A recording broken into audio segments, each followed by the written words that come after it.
di urang aya Prabu Kian Santang, putra daripada Prabu Siliwangi, putra daripada Prabu Kitu Satwu Kencana, putra daripada Pajajaran. Jadi ti kerajaan Pajajaran. Dek nanya kamu Haji Pendi, ai kerajaan Pajajaran letaknya di daerah mana? Bandung. Tuh kan?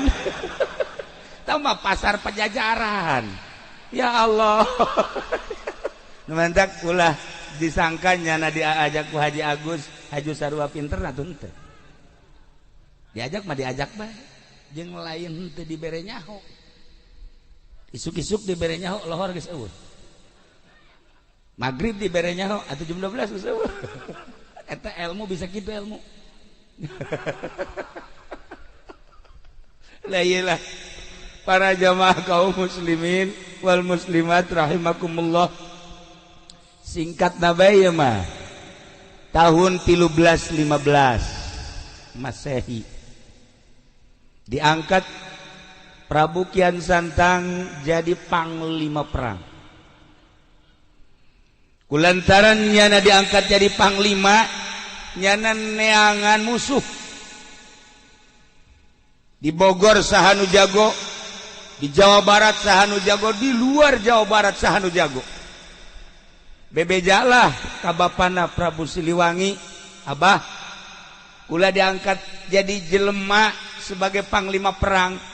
Asana datang ka saat ieu can nyaho ka getih kula. Hayang nyaho ka getih kula tunjukkeun, bejakeun saha nu panggagahna khususna di Jawa Barat, umumna mah di Indonesia atau di dunia. Eta bapana teu bisa ngajawab, teu bisa ngajawab. Cak bapana eueuh deui nu panggagah mah nu mantak anjeun diangkat jadi panglima teh saat ieu mah anjeun nu panggagahna. Eueuh deui. Perang jeung saha bage moal anu mahi ka anjeun mah.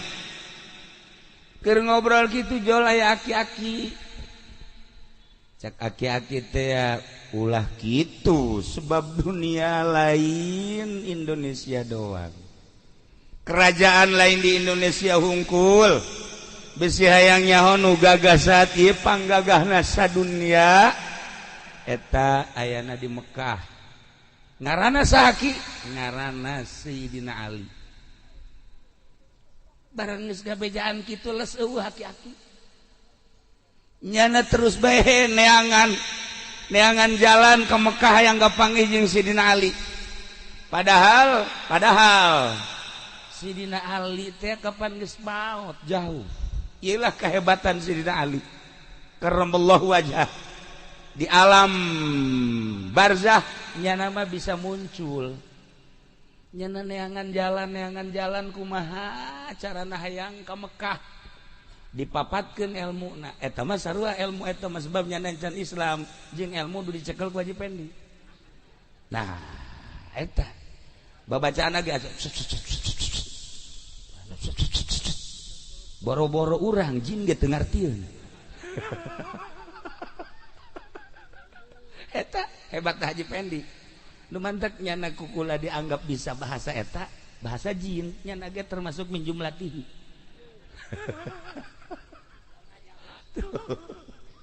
Akhirnya dibaca babacaan eta langsung sehiber datanglah ka Jidah.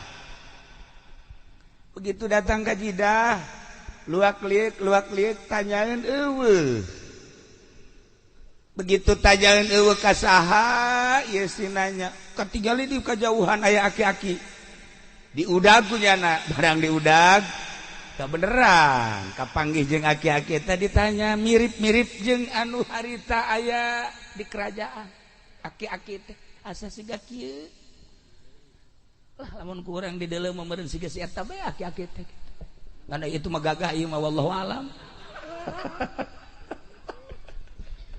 Tah barang nanya Aki hari ieu negara naon Jeddah.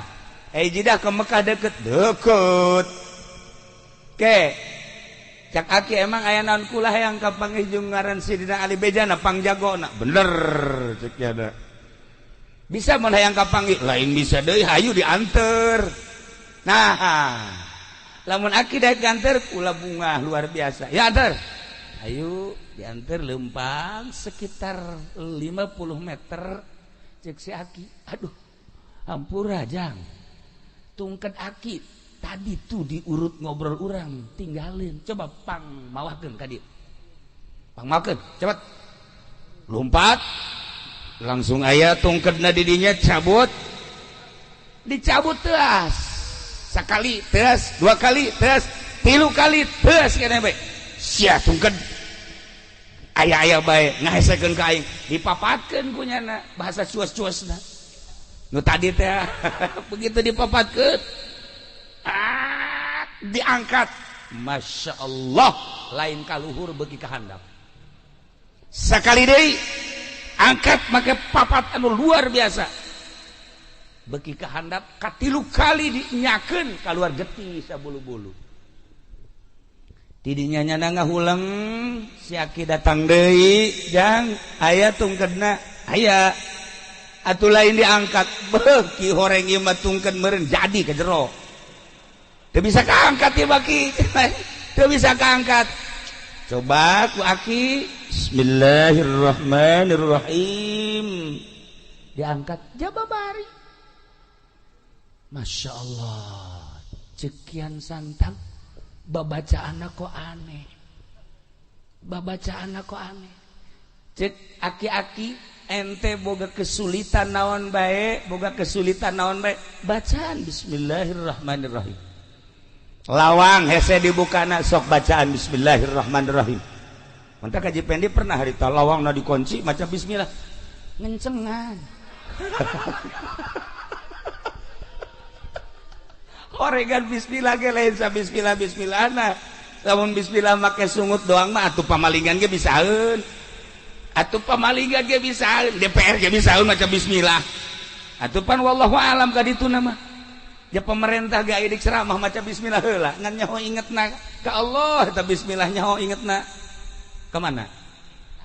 Coba, pemerintah sih mah jahe. Dasar pikiran ka jahe mah. Waduh, dasar pemajikan keur maot geus maot, inget tak adinya bae nya. Berarti bener ya mah ya. Tadi di mobil ge cenah kira-kira di Cikarang aya tuh aya mah aya sanu daekeun. Ya Allah ya Rabb. Nah, bacaan bismillah. Akhirna nanyakeun manehna ki baca bismillah eta aya syarat henteu lamun hayang manjur. Aya. Syaratna kumaha? Syaratna kudu maca 2 kalimat syahadat. Nah, engke bae heula kita mah urusan maca 2 kalimat syahadat penting kula kapanggih heula jeung Sidina Ali. Hayu, hayu kapanggih jeung Sidina Ali mah hayu. Diajak ku si Aki lempang di jalan aya nu nanya. Cek nu nanya teh Tuan Ali bunyi di mana? Kagetnya na. Ti anu lempang deui. Kayak dia nu nanya, Sidina Ali di mana? Mun bahasa urang nya bahasa Arab. Ti anu beki pertanyaan bae dina hatena asal ieu Sidina Ali heuh. Asal ieu cakeun 3 kali jelema nya sasalaman nya nanya nya pelukan.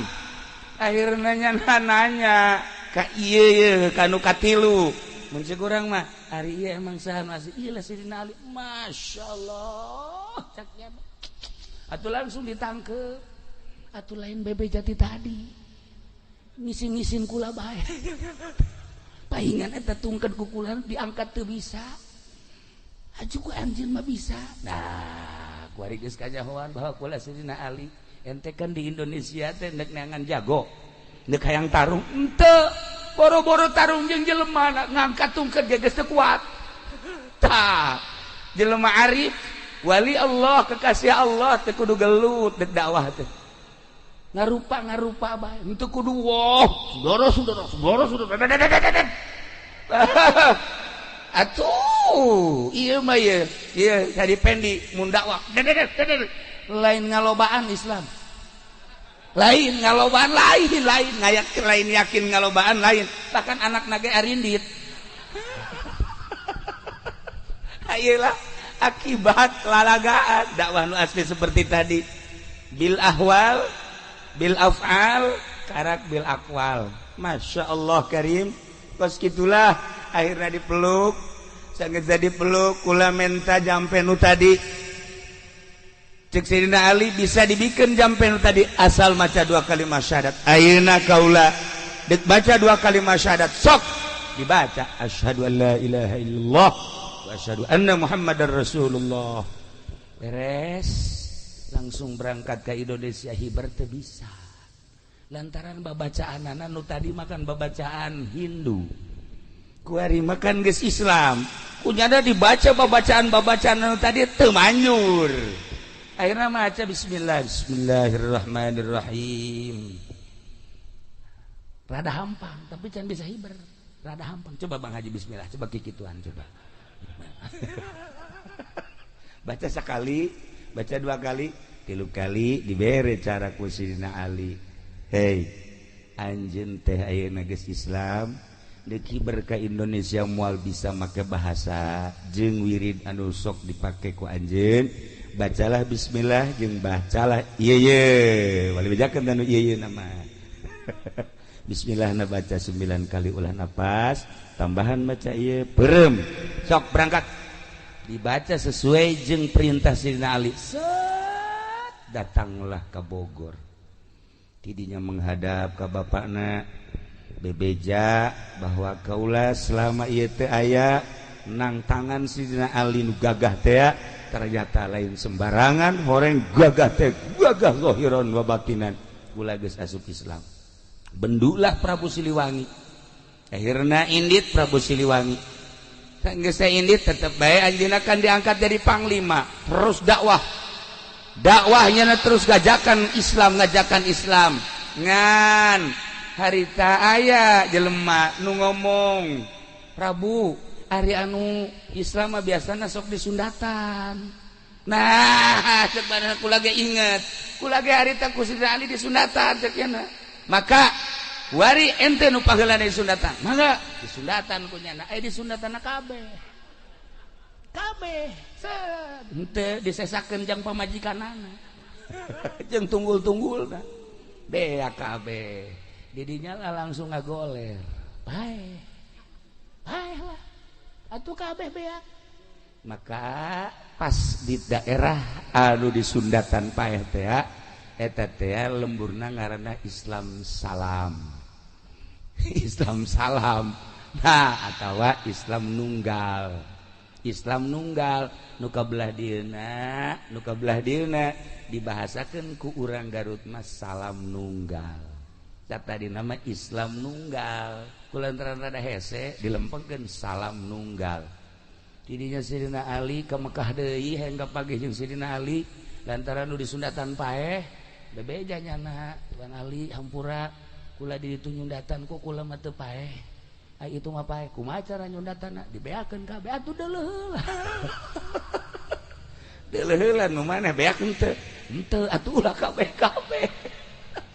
maka dibere cara nyundatan ku Sayyidina Ali netalah seperti pengkong-pengkong nu bara heula akhirnya langsung hiberdeui ka Indonesia kujara disundatan simpreng nah iyalah sejarah nyundatan di samping eta Prabu Siliwangi kaditu deui guguru nyundatan oge guguru keislaman untuk keyakinan supaya mantap deui nyana di ditu diganti ngaranna nu tadina Prabu Kian Santang diganti ku Sayyidina Ali menjadi Sunan Rahmat baliklah ke Indonesia begitu balik ke Indonesia manehanana terus dakwah nyundatan terus manehanana bebeja ka bapana Prabu Siliwangi diajak Islam tetap tedaek sekali 2 kali 3 kali ketika Sunan Rahmat keluar dakwah Prabu Siliwangi manehanana dengan bahasa manehanana meminta ka karuhuna supaya ieu kerajaan dirobah menjadi hutan. Maka seketika etalah ku embung-embungna asup Islam, Raja Pajajaran dirubah sakicep menjadi hutan. Konon anu kuari terkenal hutan tersebut adalah nu aya di Bogor, ngaranna naon ka Haji Mendi? Nu di Bogor teh nu sok kaditu kadaritu jelema. Leuweung teh leuweung naon leuweung? Naon lain ya na tuh ceput. Naon? Naon? Wah ya. Nu di Bogor nu sok rame. Masyaallah teh si kanya jasanya. Naon? Aya jauh di bejaan. Etalah para jamaah kaum muslimin wal muslimat rahimakumullah. Akhirnya balik Sunan Rahmat ka kerajaan berubah, sanes berubah menjadi hutan. Nyana mohon ka Gusti Allah supaya bapakna muncul. Barang muncul berubah menjadi maung. Nah iyalah nyana dumadeheus ka Gusti Allah, ya Allah ya Rabb, ieu teh maung lain sa maung-maung na ieu teh abah kula. Coba supaya bisakeun ngomong ku Gusti Allah, maung dibisakeun ngomong. Akhirna walaupun wujudna wujud maung diajakan ku Kian Santang nu geus berubah menjadi Sunan Rahmat supaya maca 2 kalimat syahadat. Tidinya nyana tetap godeg diudag ditepak ku Sunan Rahmat, lompat begitu lompat terus diudag lompatlah ke Garut ka Guha Sancang. Maka cicinglah didinya lantaran aya alamat, cek alamatna ulah diudagkeun antep anjeun bapak-bapak di mana-mana. Anjeun hayang kapanggih jeung bapak, coba anjeun datang jeung keturunan anjeun datanglah ka Sancang. Maka kuari masih sangar keneh mun hayang kapanggih jeung mau datang ka Garut ka Guha Sancang atawa leuweung Sancang. Ngan ai hese-hese teuing mah atuh jasi eta ge rupana kadang maung ieu. Kadang-kadang maung nya ge sarua bae. Nah, ieu mah maung tutul beureun nya. Itulah para jamaah kaum muslimin wal muslimat rahimakumullah. Akhirna baliklah Sunan Rahmat ka Pajajaran nu geus berubah menjadi leuweung. Nyana nyokot taneuna, sageusna nyokot taneuh dipuatkeun ke peti sekitar segede kieu petina ye, dibawa ku nyana hasil istikharah manehanana. Ieu peti nu geus aya taneuhan bakal jadi ciri di mana peti ieu godeg teh oyag-oyagan robah, berarti kula cicing didinya tafakur sampai maut. Dibawalah ke Gunung Tasikmalaya, ditenden didinya selama 1 minggu terobah tegodeg. Dibawa deui ke Gunung Cirebon, Gunung Ciremai, dibawa ditenden deui di hareup, nyana bertafakur ka Gusti Allah saminggu cicing bae terobah tegodeg.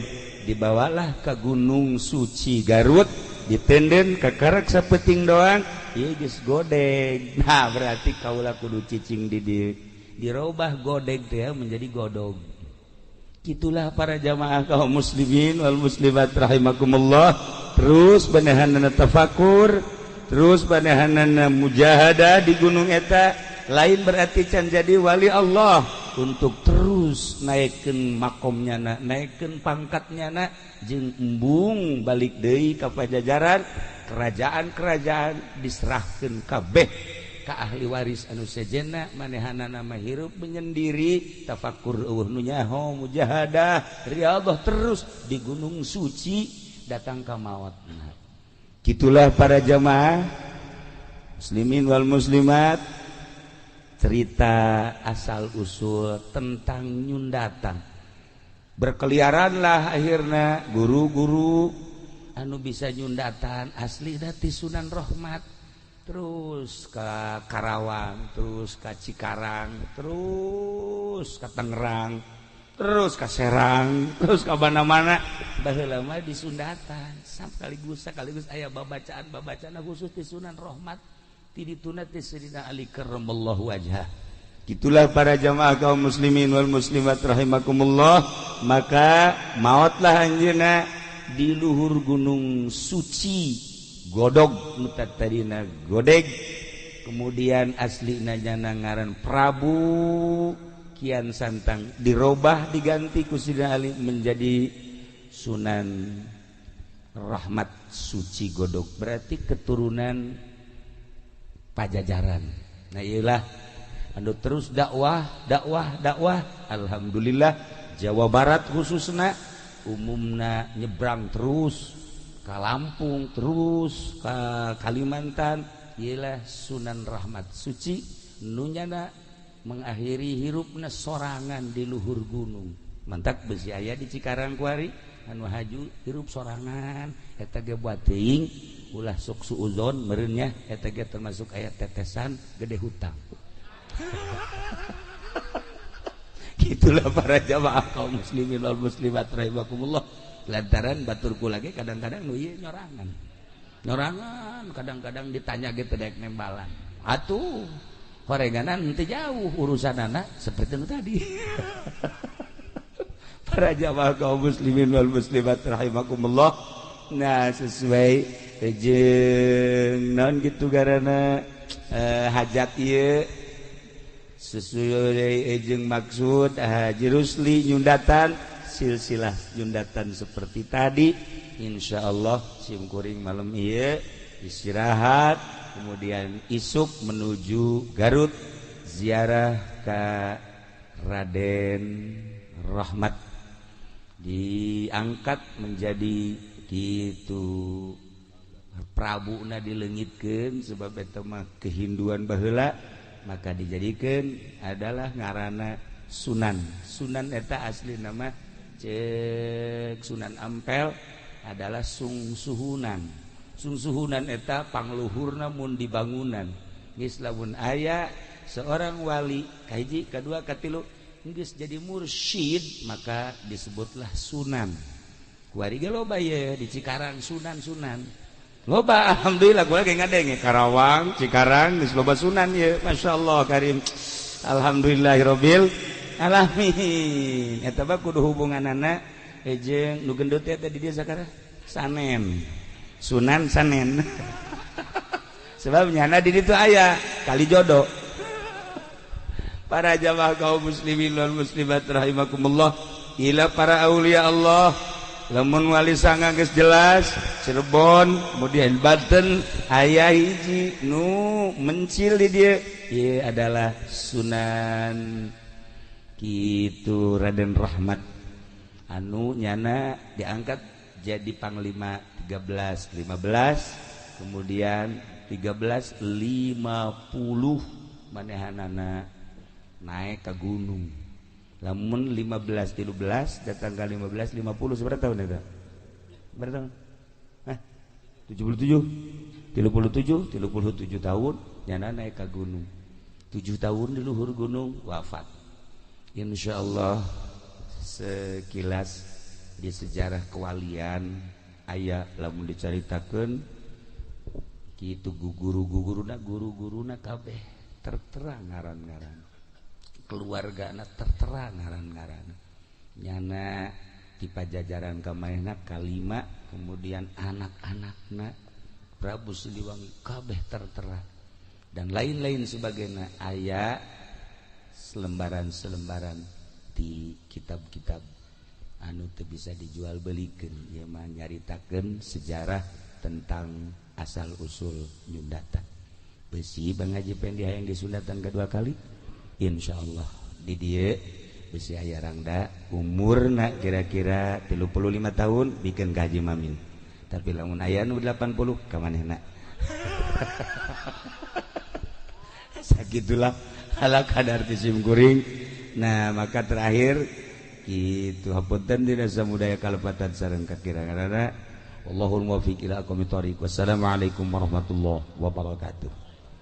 Allahumma salli wa sallim ala sayyidina Muhammadin fil awwalin wal akhirin wa barik wa sallim wa radhiyallahu ta'ala an sadatina ashabi sayyidina Rasulillah ajma'in ya Allah ya rabbal alamin. Allahumma arham ummat sayyidina Muhammad, Allahumma ajbur ummat sayyidina Muhammad, Allahumma aslih ummat sayyidina Muhammad, Allahumma farrijan ummat sayyidina Muhammadin sallallahu alaihi wasallam.